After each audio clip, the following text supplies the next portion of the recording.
What's going on, everyone? Bearded Ronin here. I'm going to give you my top 10 list of most dangerous villain groups in all of anime. Let's break it down.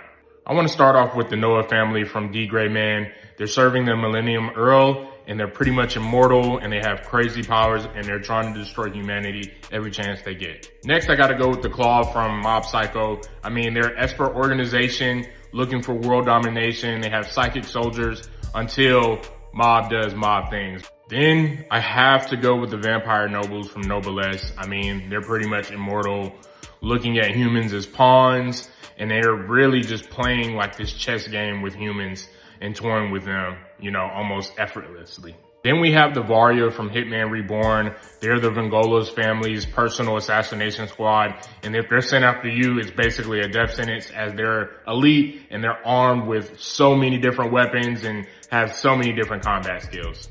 Then you have the League of Villains from My Hero Academia. I mean, you have a lot of petty criminals in this organization that goes all the way to, world and society level threats, right?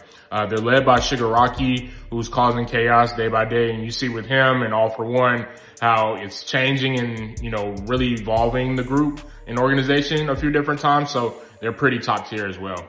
Then we have the Homunculi from Fullmetal Alchemist Brotherhood. Father created them to embody the 7 deadly sins, right? And we see how they're nearly impossible to kill, going from having that human cunning spirit and then moving on to something a little bit more nightmarish. They are truly a problem to deal with. Next, we have the 12 Demon Moons from Demon Slayer, right? I mean, ultimately, they are Muzan's personal army. These demons have literally survived centuries, battling all types of foes, and honestly, they can solo an entire squad of Demon Slayers if they wanted to.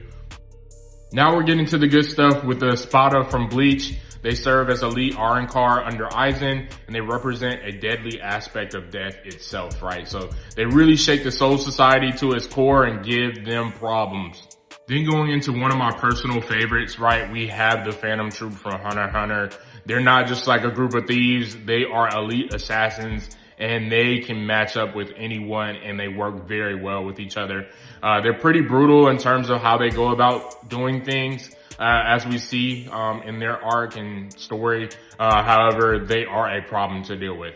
Last but not least, we have the Akatsuki from Naruto. I mean, it's a classic, right? But it really shows us the tiers and levels of abilities within an organization. And then we get to see how they're taking down entire villages in the shinobi world. They're taking down Tail Beast. I mean, we see who's really controlling them from the shadows. This was a really hard villain group when we first started watching anime as a collective, right? And we can say they reign supreme.